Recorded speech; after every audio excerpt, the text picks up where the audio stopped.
قالو انہوں نے کہا اضغاث و احلام چھڈا جی اے ہمیں پٹھے سے خواب ہوندے وما نحن بتعبیل الاحلام بعالمین اور یہ الٹے سیدھے خوابوں کی تعبیر ہم نہیں جانتے. کوئی کم دا خواب ہوئے دسو تم تعبیر دساں گے. وقال الذی نجا منہما وذکر بعد امۃ انا انبئکم بتعبیلہ فارسلون. تو وہ جو دونوں میں سے نجات پا گیا تھا یعنی ساقی وہ کہنے لگا اور اس کو ایک عرصے کے بعد یاد آ گیا. کیا کہنے لگا؟ انا انبئکم بتعبیلہ میں آپ کو خواب کی تعبیل بتاؤں گا.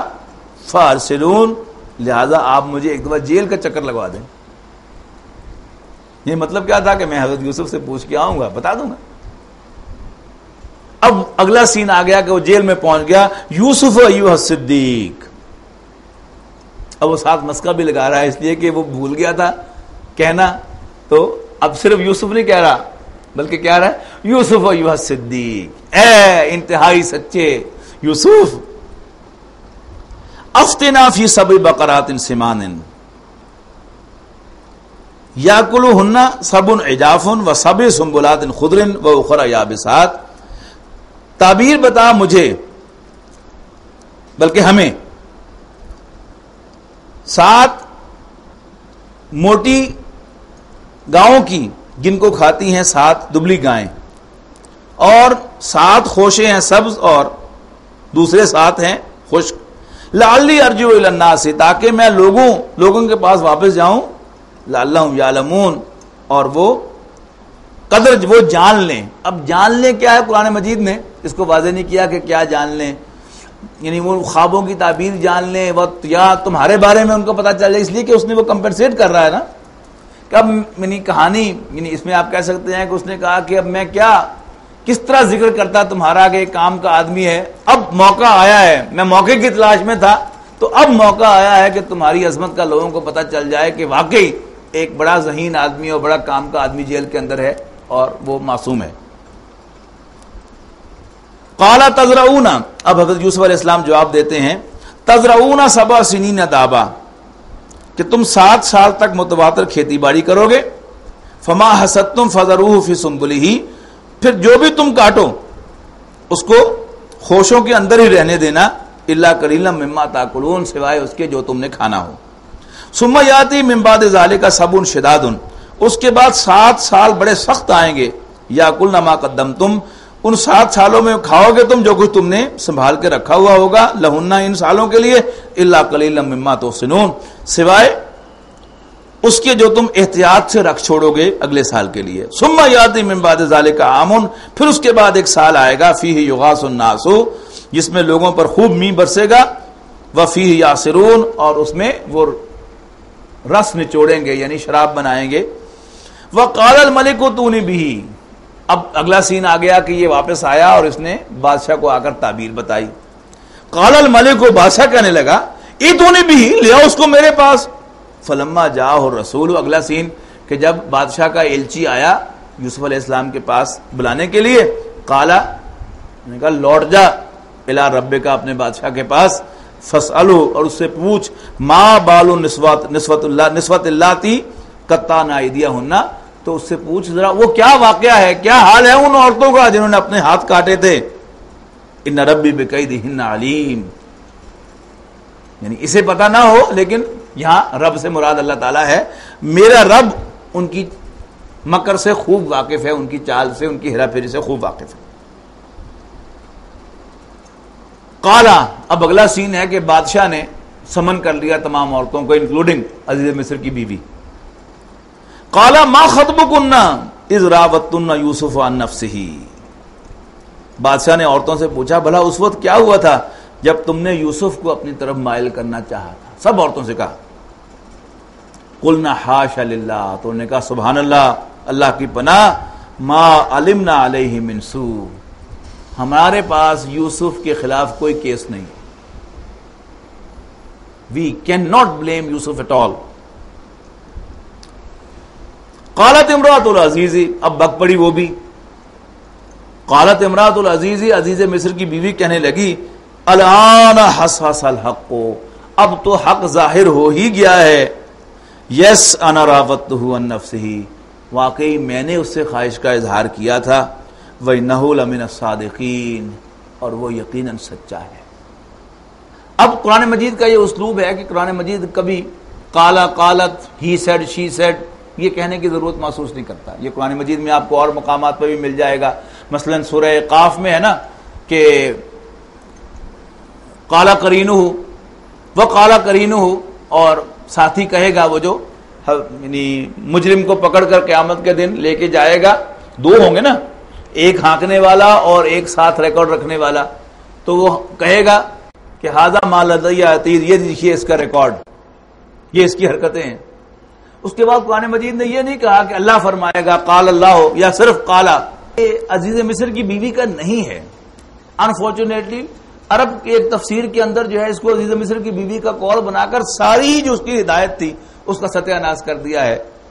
یعنی اس عورت کو ٹرسٹ وردی قرار دیا ہے کہ اس نے کہا کہ ذالک لیعلم انی لم اخنہ بالغیب. اب میں پہلے ان کا ترجمہ سنا رہا ہوں کہ عزیز مصر کی بیوی نے مزید کہا کہ میں نے یہ سارا اس لیے کیا ہے کہ پتہ چل جائے یوسف کو کہ میں نے اس کے ساتھ کوئی خیانت نہیں کی. یعنی میں نے اپنے شوہر کو، پھر انہوں نے کہانی بنائی ہے کہ اس کا شوہر نامرد تھا اور اس نے اپنے آپ کو، اپنی امانت کو جو یوسف علیہ السلام کی سنبھال کے رکھا ہوا تھا. بڑے نان سینس، یعنی ایسی کہانی قرآن مجید کے شان شان ہے. سیدھی سی بات کیا ہے کہ یہ حضرت یوسف علیہ السلام کا قول ہے. ذالک لیعلم، یعنی حضرت یوسف نے فوراً یہ اعتراف کیا کہ میں نے جو کیس ری اوپن کروایا ہے یہ وہ اس لیے نہیں کرایا کہ صرف اس لیے کروایا ہے کہ میرے مالک کو، عزیز مصر کو معلوم ہو جائے کہ انی لم اخنہ بالغیب، کہ میں نے اس کی عدم موجودگی میں اس کی بیوی کے ساتھ کوئی خیانت نہیں کی. وَأَنَّ اللَّهَ لَا يَهْدِي كَيْدَ الْخَائِنِينَ، اور اللہ تعالی خیانت کرنے والوں کو کبھی راہ یاب نہیں کیا کرتا. اب عورت نے خیانت نہیں کی، بڑے نان سینس. اس سے بڑی خیانت اور کیا ہو سکتی ہے اپنے شوہر کے ساتھ کہ وہ اپنے غلام کو دعوت گناہ دے رہی ہے. تو یہ حضرت یوسف علیہ السلام ہے جنہوں نے اپنے مالک کے ساتھ خیانت نہیں کی. اور پھر مزید انہوں نے کہا وما ابرئ نفسی، اور میں بھی اپنے نفس سے مبرہ نہیں ہوں. ان النفس لامارۃ بالسوء، نفس تو یقیناً برائی کا حکم دیتا ہی ہے. الا ما رحم ربی، سوائے اس کے کہ میرا رب مجھ پر رحم فرمائے. ان ربی غفور الرحیم، بے شک میرا رب بخشنے والا رحم فرمانے والا ہے. بارک اللہ لی ولکم فی القرآن العظیم ونفعنی وإیاکم بالآیات والذکر الحکیم. الحمدللہ رب العالمین والصلاۃ والسلام علی رسولہ الکریم. سورہ یوسف کا پہلا حصہ ہم پڑھ چکے ہیں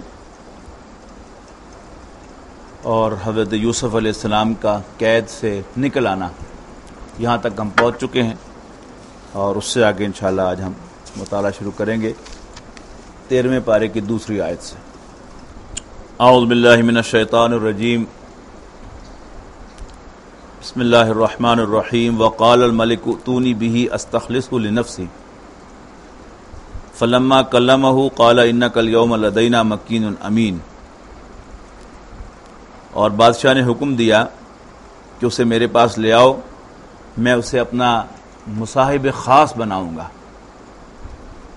اپنا ذاتی مشیر بناؤں گا.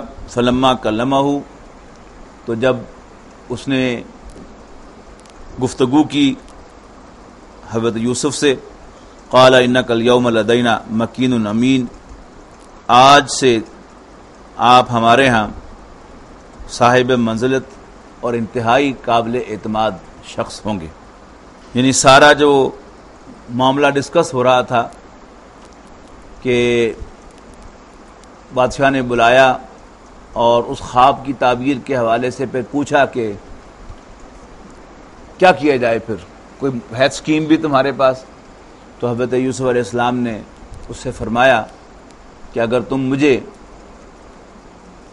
جو زمین کے خزانے ہیں ان کا انچارج بنا دو تو میں تمہارے لیے اس قحط کو مینیج کر دوں گا. تو قال اجعلنی علی خزائن الارض، یوسف نے کہا کہ مجھے زمین کے خزانوں پر مقرر کر دو. انی حفیظ علیم، میں ان کی حفاظت بھی کروں گا اور میں اس کام سے واقف بھی ہوں. I know how to manage it too. وَكَذَلِكَ مَكَّنَّا لِيُوسُفَ فِي الْأَرْضِ، یوں ہم نے یوسف کو ملک مصر میں جگہ دے دی، آباد کر دیا. یتبوأ منہا حیث یشاء، کہ وہ جہاں چاہے وہاں رہے. نصیب برحمتنا من نشاء، اور ہم اپنی رحمت جس پر چاہتے ہیں کرتے ہیں. ولا نضیع اجر المحسنین، اور نیکوکاروں کے اجر کو ہم ضائع نہیں کرتے. ولا اجر الآخرۃ خیر للذین آمنوا وکانوا یتقون، رہا آخرت کا اجر تو وہ تو بہتر ہے صرف ان لوگوں کے لیے جو ایمان لائیں اور اللہ سے ڈریں. وجاء اخوۃ یوسف فدخلوا علیہ، اب اگلا سین ہے کہ حضرت یوسف علیہ السلام خزائن الارض، زمین کے خزانوں کے سب سے بڑے ذمہ دار اور اس قحط کو مینیج کرنے والے مقرر ہو گئے. اور پہلی مرتبہ تاریخ انسانی میں حضرت یوسف علیہ السلام نے راشننگ کا نظام انٹروڈیوس کیا. آپ کو یاد ہوگا خود ہمارے ملک میں چینی جو ہے اس کا راشن ہوا کرتا تھا، پھر آٹے کا راشن بھی ہوا تھا. تو یہ راشننگ کہ جب بھی قلت ہوتی ہے تو پھر حکومت جو ہے وہ راشننگ کا نظام رائج کرتی ہے، اور اس نظام کے موجد حضرت یوسف علیہ السلام ہے. اب جب ہر طرف قحط پھیل گیا، یعنی وہ قحط جو تھا وہ وائڈ سپریڈ تھا. حضرت یوسف علیہ السلام فلسطین سے آئے تھے، یروشلم سے آئے تھے، اور یہاں آ کر ان کو اللہ تعالیٰ نے یہ عزت بخشی تھی. تو وہ قحط اتنا وائڈ سپریڈ تھا کہ اس کے اثرات فلسطین تک تھے، اور خود ان کے بھائی بھی اس قحط کا شکار ہوئے، یعنی ان کی فیملی بھی. لہذا ان کے بھائی، وہ جنہوں نے انہیں کنویں میں پھینکا تھا، وہ بھی ان کے پاس راشن لینے کے لیے حاضر ہوئے. ابھی اگلا سین ہے. وجاء اخوۃ یوسف فدخلوا علیہ فعرفہم وہم لہ منکرون، یوسف کے بھائی کنعان سے مصر میں غلہ خریدنے کے لیے ان کے پاس آئے، اور وہ جب ان کی عدالت میں یا ان کے دفتر میں داخل ہوئے تو حضرت یوسف نے ان کو پہچان لیا، اس لیے کہ وہ تو پہلے ہی بڑے تھے تو ان کی شکل میں کوئی خاص تبدیلی بھی نہیں آئی تھی. اور دوسری بات یہ کہ ان کے لیے پہچاننا مشکل نہیں تھا، لیکن بھائیوں نے یوسف کو نہ پہچانا اس لیے کہ دے ہیڈ نو آئیڈیا. ایک تو یہ کہ اس وقت حضرت یوسف چھوٹے تھے، اور پھر دوسری بات یہ کہ ان کے وہم و گمان میں بھی یہ بات نہیں ہو سکتی تھی کہ ہمارا وہ بھائی جس کو ہم نے کنویں میں پھینکا تھا وہ آج جو ہے وہ اتنے اونچے منصب پر بیٹھا ہوا ہوگا کہ ہم اس سے گویا بھیک مانگنے کے لیے حاضر ہو رہے ہیں. وَلَمَّا جَهَّزَهُم بِجَهَازِهِمْ قَالَ ائْتُونِي بِأَخٍ لَكُم مِّنْ أَبِيكُمْ، تو جب ان کا سامان باندھ دیا گیا، تیار کر دیا گیا، تو یوسف نے ان سے کہا کہ نیکسٹ ٹائم وہ جو باپ سے تمہارا بھائی ہے اس کو ضرور لے کے آنا. یعنی اس کے بھی یہ سین کو سمجھ لیں کہ حضرت یوسف علیہ السلام نے ابھی فی الحال اپنے آپ کو ایکسپوز تو نہیں کرنا، لہذا انٹرویو لیا ہوگا کہ اچھا تم گھر کے کتنے افراد ہو. انہوں نے کہا جی ہم 11 بھائی ہیں، پھر ایک ہماری بوڑھی ماں ہے، ایک ہمارا بوڑھا باپ ہے. تو نے کہا لیکن تم تو 10 ہو، وہ 11واں کہاں ہے؟ اب جاتے ہوئے انہوں نے بہانے سے کہا کہ ٹھیک ہے بوڑھے والدین کو تو میں تکلیف نہیں دیتا، لیکن وہ جو تمہارا باپ سے بھائی ہے جوان، he has to come, next time اسے ضرور لے کے آنا. اب یہ اس کا ذکر ہو رہا ہے کہ قال اتونی، انہوں نے کہا لے کر آنا میرے پاس، بِأَخٍ لَكُم مِّنْ أَبِيكُمْ، باپ سے اپنے بھائی کو، أَلَا تَرَوْنَ أَنِّي أُوفِي الْكَيْلَ وَأَنَا خَيْرُ الْمُنزِلِينَ، تم دیکھتے نہیں کہ میں پورا پورا غلہ دیتا ہوں اور میں مہمان نوازی بھی خوب کرتا ہوں. فَإِن لَّمْ تَأْتُونِي بِهِ فَلَا كَيْلَ لَكُمْ، اور اگر تم اس کو نہ لائے تو پھر تمہیں کوئی غلہ نہیں ملے گا. کیل کہتے ہیں پیمانے کو، یعنی جو بھی پیمانہ مقرر تھا، یعنی 1 من 2 من 4 من 1 بوری جتنا بھی مقرر تھا، تو پھر تمہیں وہ کیل نہیں ملے گا، یعنی تمہیں وہ گندم نہیں ملے گی. فلا تقربون، پھر میرے پاس نہ آنا. ولا تقربون، اور میرے پاس نہ آنا. قالوا سنراود عنہ اباہ، تو کہنے لگے کہ ہم ابا جان سے اس بات کا تذکرہ کریں گے. وَإِنَّا لَفَاعِلُونَ، اور ہم کر ہی گزریں گے. یعنی دل ہی دل میں وہ جب یہ بات کہہ رہے ہوں گے تو سوچ رہے ہوں گے کہ یوسف نے ویسے کر لیا سی تو بنیامین نے بھی ابائی کو کر ہی لیا.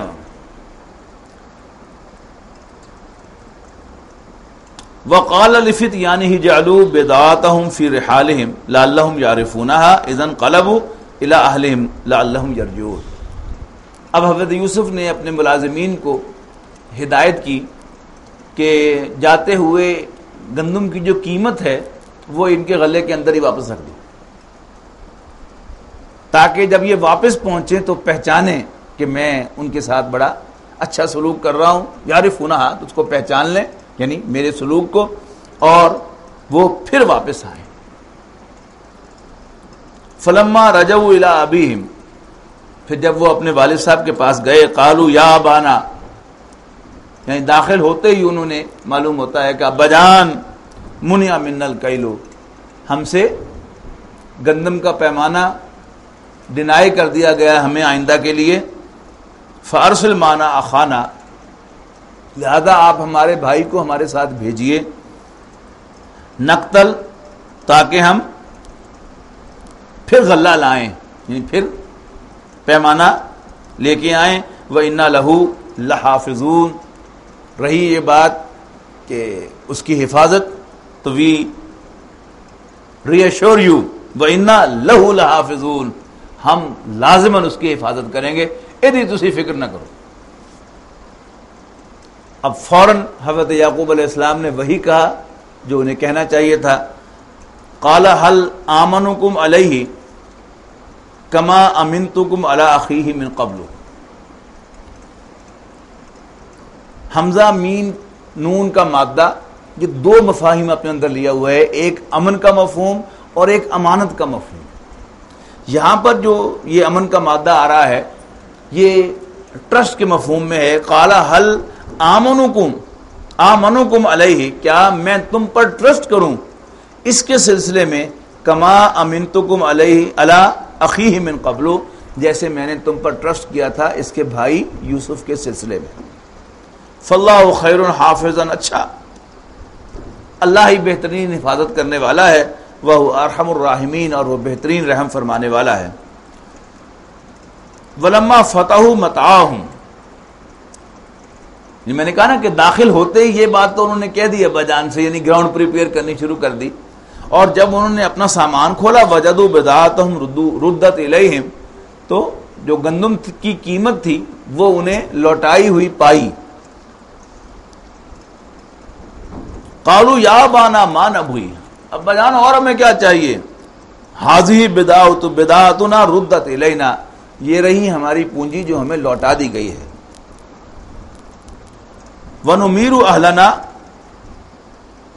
اور ہم اپنے اہل و عیال کے لیے غلہ بھر لائیں گے. وَنَحْفَظُ أَخَانَا، اور اپنے بھائی کی حفاظت کریں گے.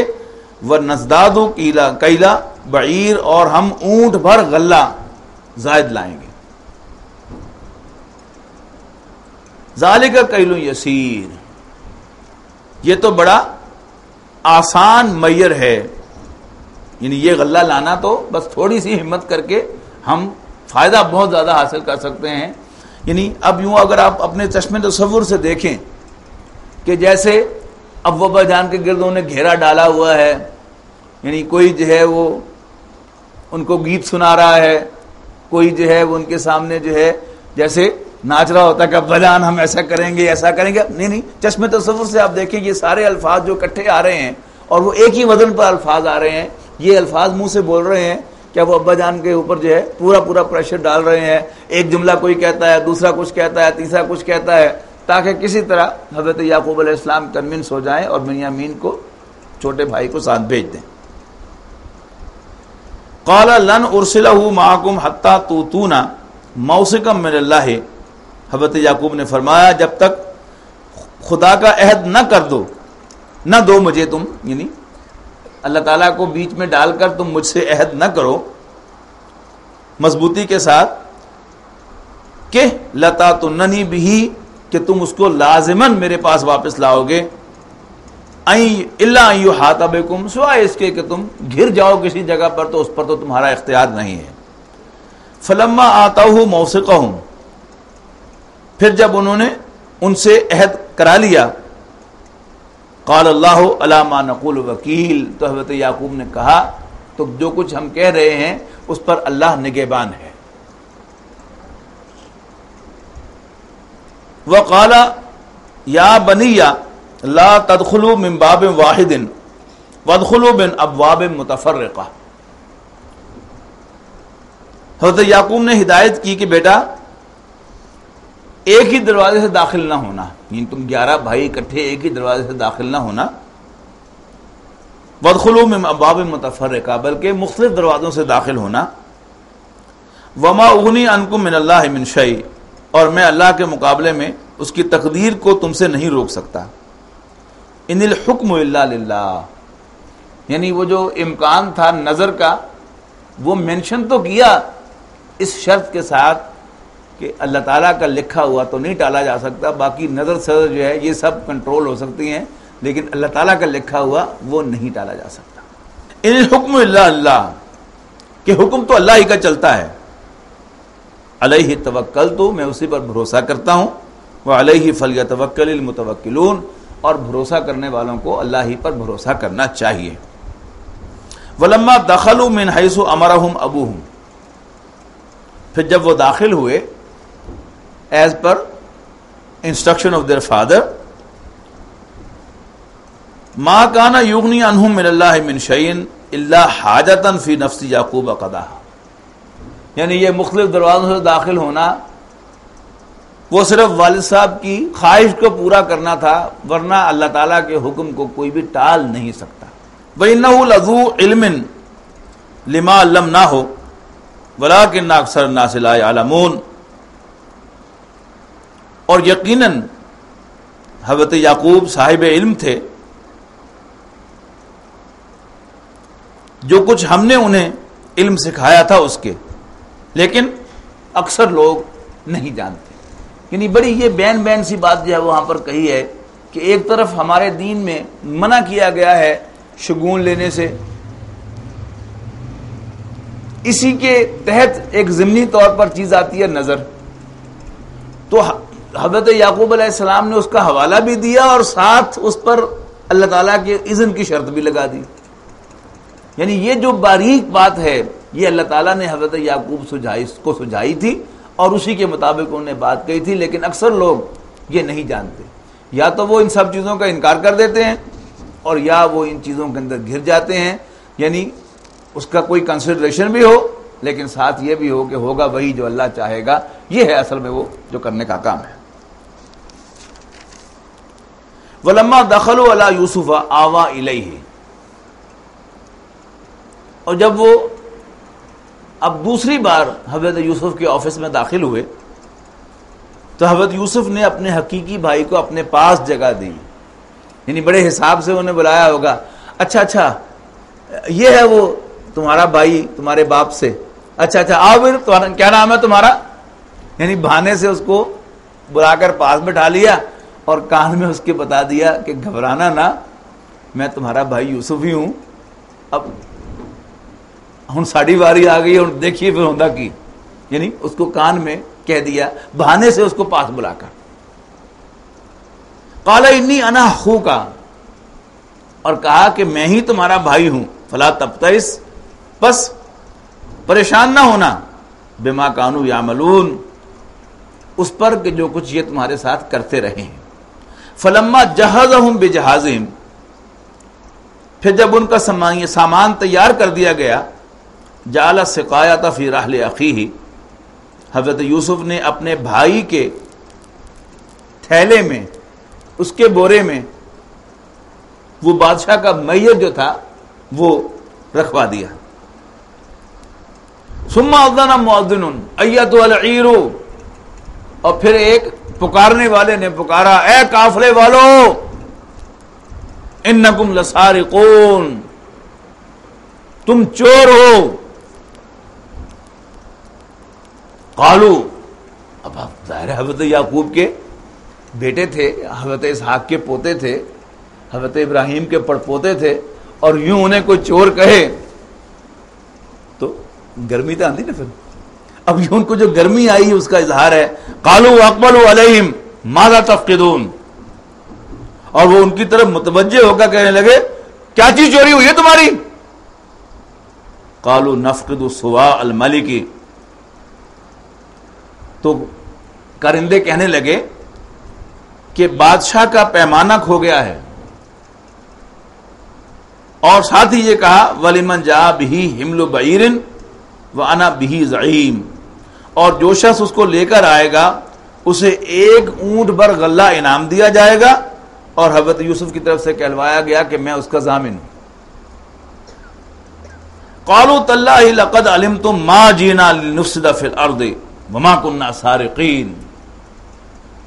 اب وہ جو ان کی غیرت جاگی کہ ہمیں چور کا ہے، اب اس کی وضاحت کر رہے ہیں اللہ کی قسم تمہیں پتا ہے کہ ہم زمین میں فساد پھیلانے نہیں آئے اور نہ ہی ہم چور ہیں.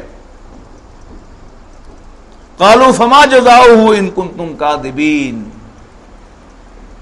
تو پھر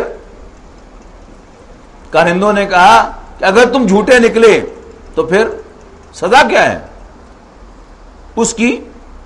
جو چور جس کے سامان میں سے وہ نکل آئے تو اس کی سزا کیا ہے؟ تو انہوں نے خود ہی کہا فَجَزَاؤُهُ مَنْ وُجِدَ فِي رَحْلِهِ فَهُوَ جَزَاؤُهُ، تو جس کے تھیلے میں سے وہ پیمانہ نکل آئے تو وہی اس کی جزا، یعنی اسی کو پکڑ لینا. كَذَلِكَ نَجْزِي الظَّالِمِينَ، ہم تو ایسے ہی بدلہ دیا کرتے ہیں ظالموں کو. فَبَدَا بِأَوْعِيَتِهِمْ قَبْلَ وِعَاءِ أَخِيهِ، پھر حضرت یوسف نے یعنی ان کے نمائندوں نے، ان کے کارندوں نے تلاشی لینا شروع کی ان باقی بھائیوں کے تھیلوں سے اس بھائی کے تھیلے سے پہلے.